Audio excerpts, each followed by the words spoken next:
So today we're finally doing the clutch on the E46, and I'm not ready for this, man. I'm not ready to drop a transmission. I've never done this shit before. Let's hope it goes smoothly, man. I have a long day ahead of me. All right, now as you can see, the car is in the air on all 4 jack stands. I had to use the cheater jack because the car is so low. It's not suspension low, but it's lip low because of the side skirt extensions. Yeah, this car is a bitch to jack up. I'm not looking forward to it any fucking time. Because it's a BMW, it's just so fucking leaky. Oh man, there's oil. Like, that puddle's been on the drain plug since I got the fucking car. I changed the oil in the transmission twice since. Look at those fucking transmission mounts. Look at how crusty they are. Okay, so the first step should be to take off the exhaust. I did have these couplings done 2 years ago because these like to rust out and you literally cannot take them out. And even though this is new, look at how rusty they are. Now, hopefully, it should be easily done. After that, there's just this mount right here that bolts up the exhaust to the transmission. I'm not sure why it's there, probably just for rigidity, but yeah, I'm not looking forward to dropping this exhaust. If it wouldn't have been for the exhaust, this whole thing would have been done a long time ago. It's just German engineering, man. They make this whole exhaust. I'm sorry for the shaky camera, but they're making it one piece, man. Like, headers back, it's just one piece.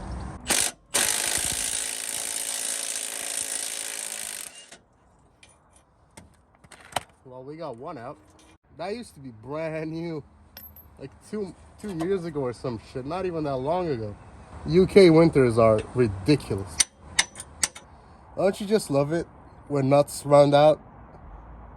Especially the hard to get to ones. I love it, man. I live for this shit. Time for Big Bertha.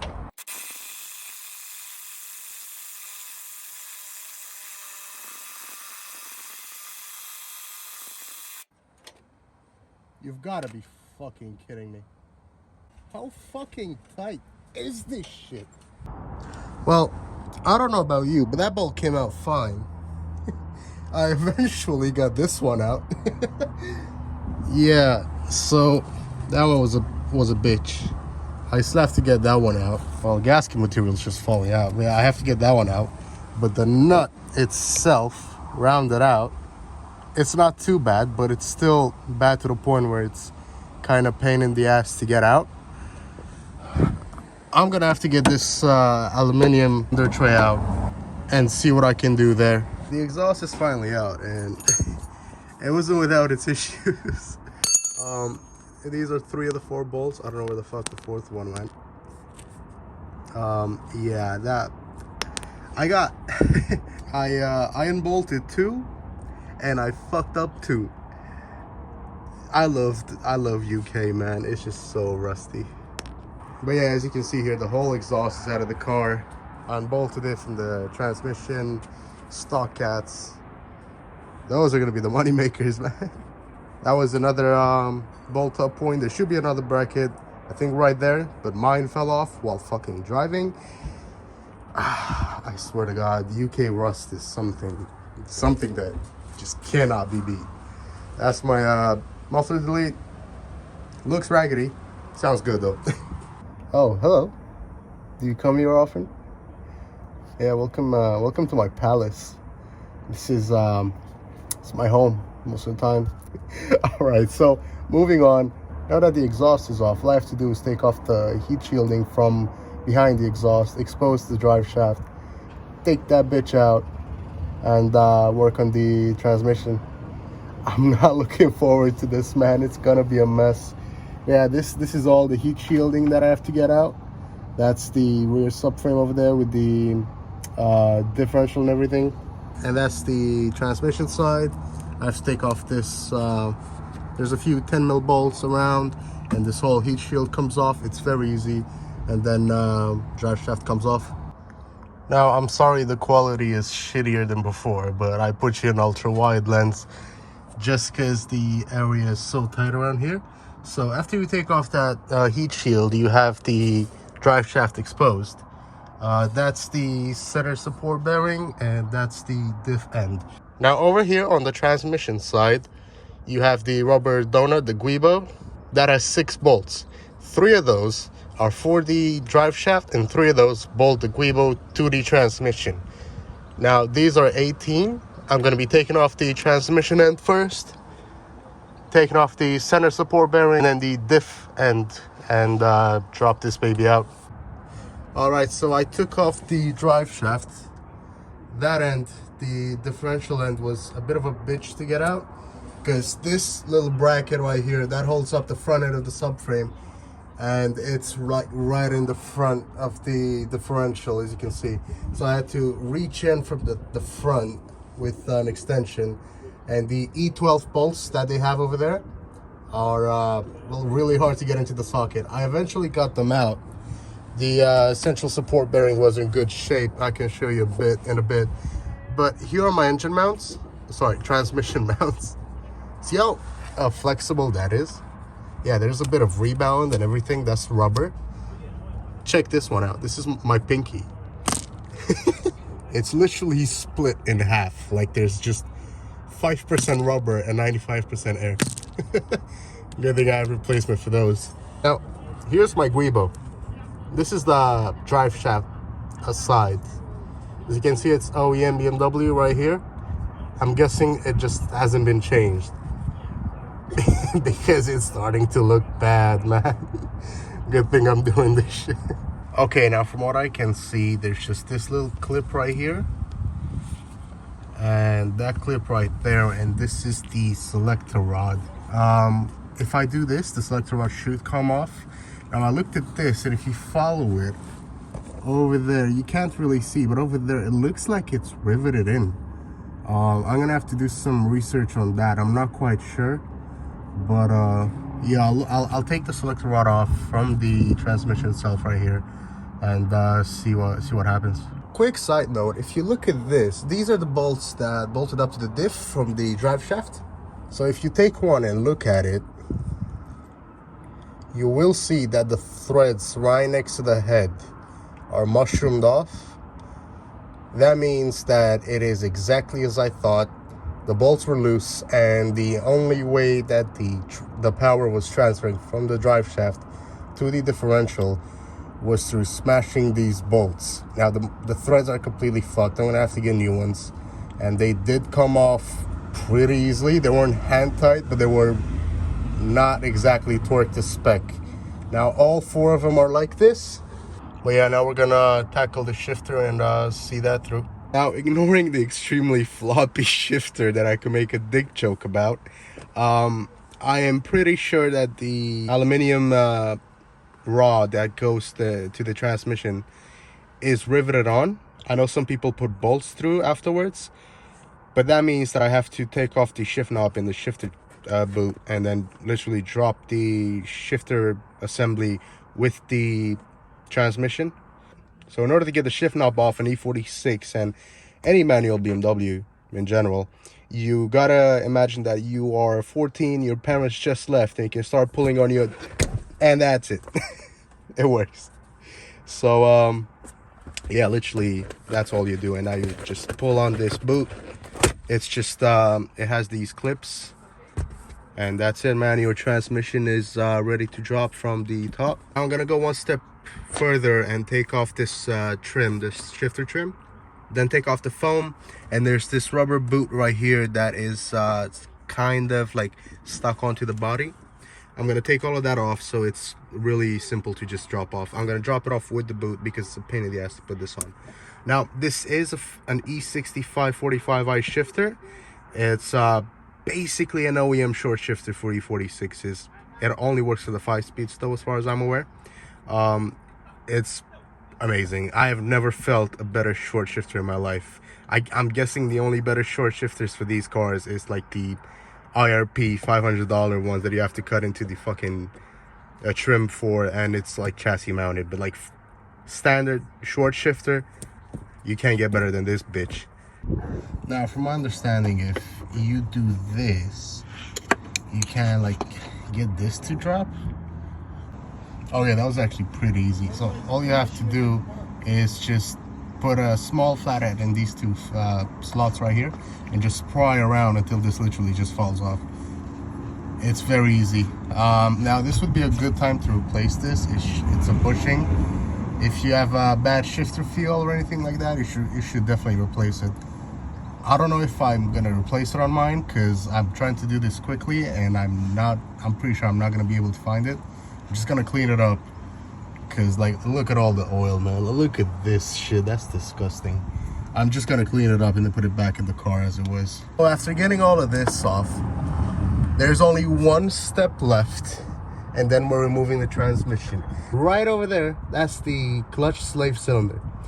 Now, those are just two 13mm bolts, and after that, it's time to remove the trans, baby. Yeah. You know what that means?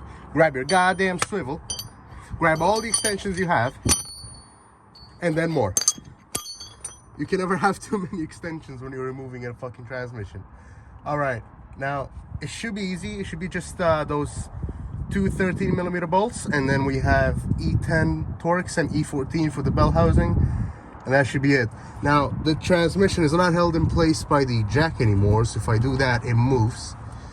That is in order to have room up there to the top bell housing bolts.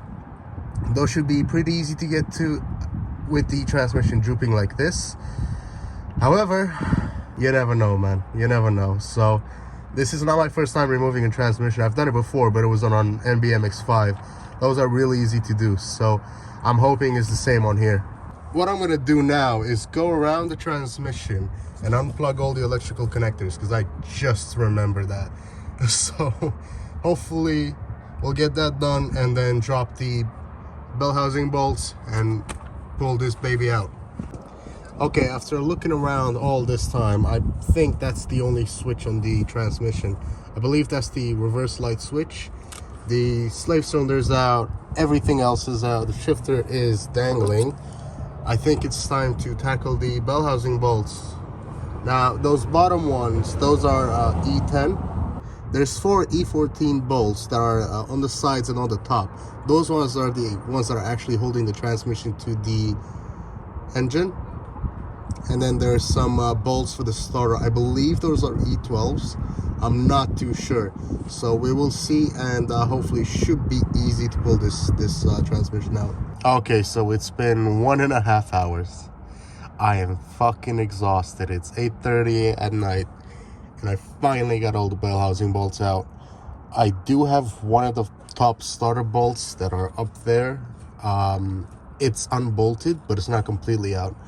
Now, the transmission is not being supported by the jack, but the jack's under there just in case it falls out. Now, what you should do now is pull it out or put a pry bar or a flathead screwdriver in one of the slots between the bell housing and the engine and pry around there, and that usually works it out. However, because this is a one-man job and I do not have access to a transmission jack and I only have to use a floor jack, this is going to make it a million times more difficult, because in order to lower the jack, I have to go out and lower the handle over there. Now, it should be pretty fun. I'm being sarcastic, so wish me luck. Okay, just a heads up, because I just found out that there's another bolt. So that's the rear of the transmission. You can see the mounts over there. If you come up to the front, you can see it started to separate, which is good. But if you look right next to the header, there's that bolt right there that keeps the transmission bell housing to the block. So if you unbolt that, it should come up.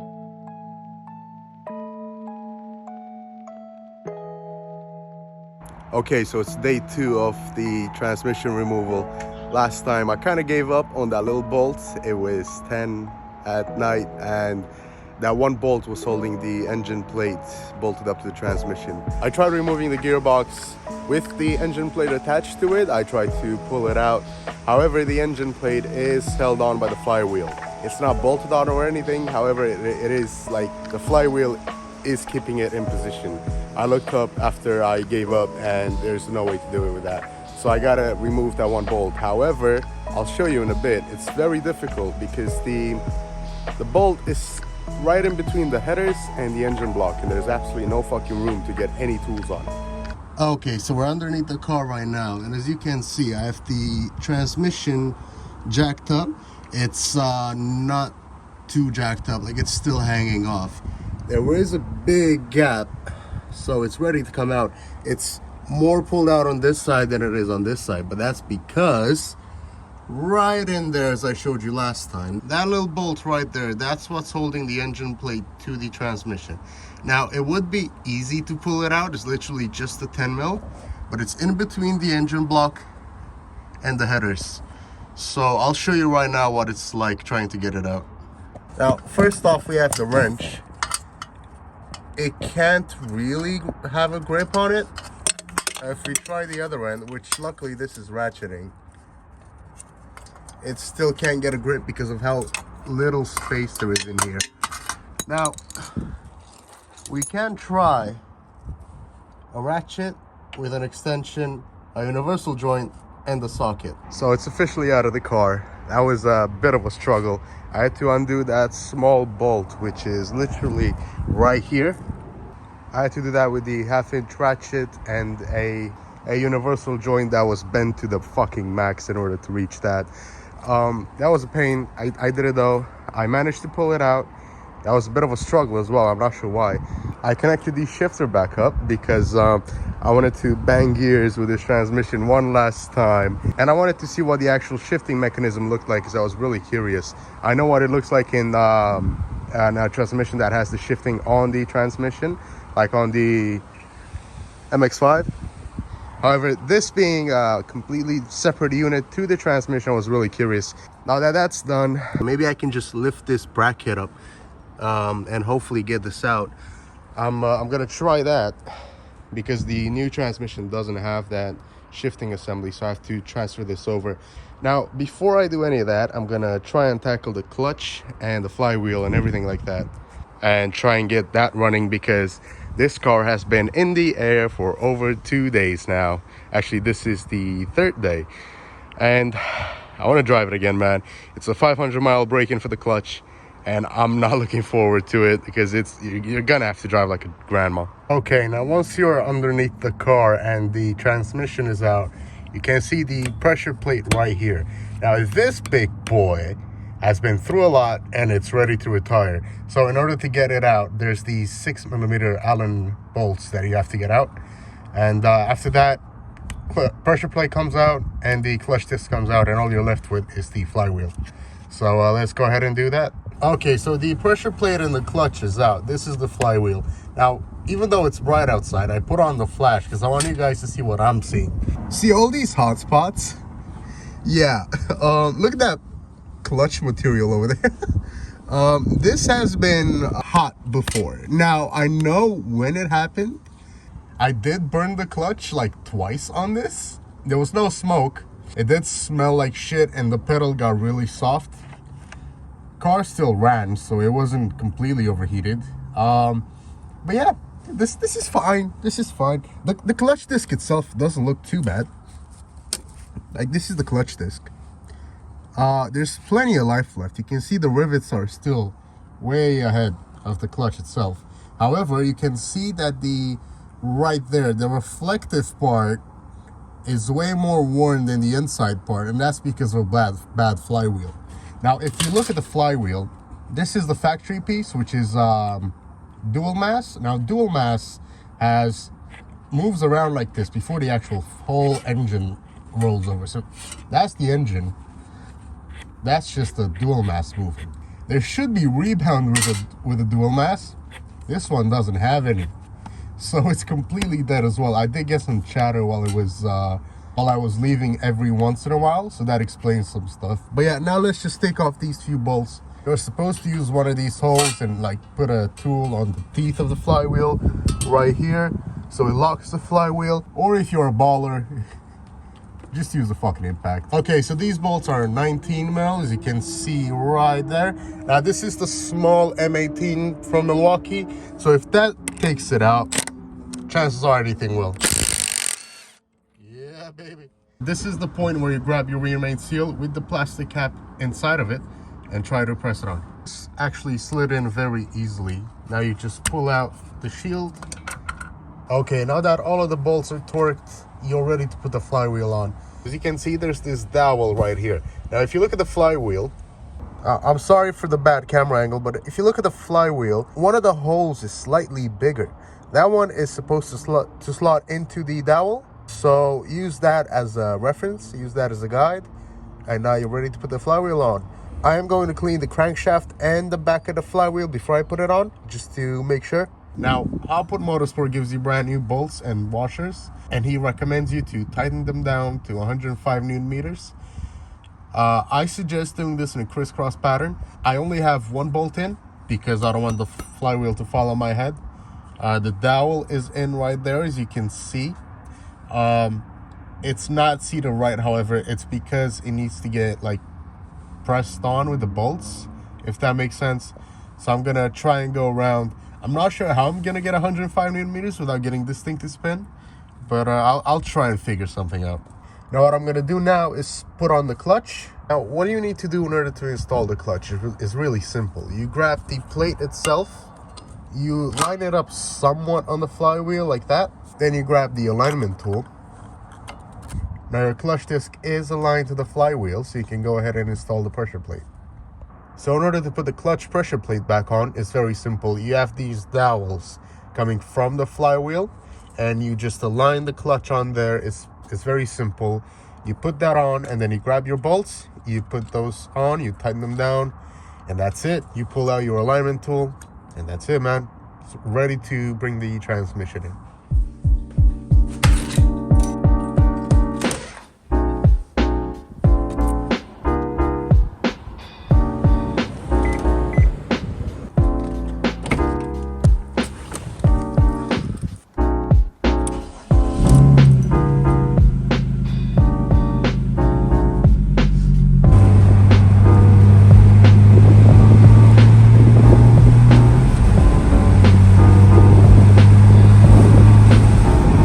Alright, so I'm going to try to keep this short and sweet because it's already been a pretty long video. So as you can see, the car is running, it's driving, it's fine. It's been a month, man. It has been a month. Most of this time has been spent waiting for parts and just complete fuck-ups, but it's fine. It's fine. Alright, so what caused this wait? So first of all, the shifter was in the wrong position. So at the moment, this is neutral, right? This transmission that I bought has a bit of fifth gear lean, which is this thing right here. So now, if you look from this point of view, now it leans towards fifth. But yeah, this is technically neutral. That's first. But ignoring that, it's a pretty cheap transmission. I don't really care. Ignoring that, neutral was like right here, and fourth would have been, actually no, that would have been third, man. Neutral would have been here, and fourth would have been like in this trim piece right here.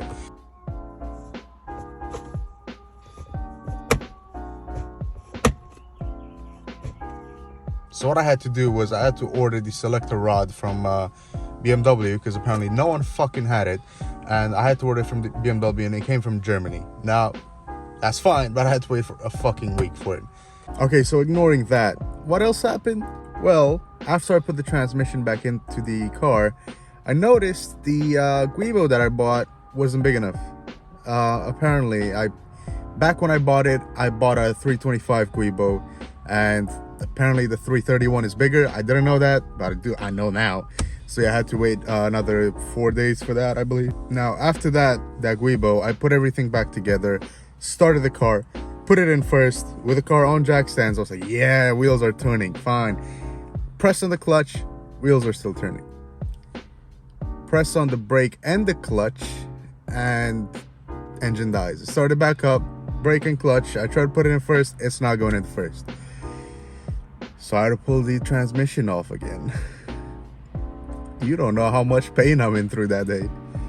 It's fine, because I did learn a lot of stuff, and I was able to pull it off and put it back on within a day. Now, when I pulled it off, I thought I had to reset the pressure plate, because this is a self-adjusting clutch. Pressure plate was fine. Apparently, the clutch disc was backwards. Now, this would have been easy to know when I put the clutch on if it had any writings on it. It didn't, so I did put it backwards. If you had more than half a brain cell like me, you would have figured out that the long spline on the end of the clutch goes towards the engine, which you'll see in the video that I have on here, is me putting it backwards.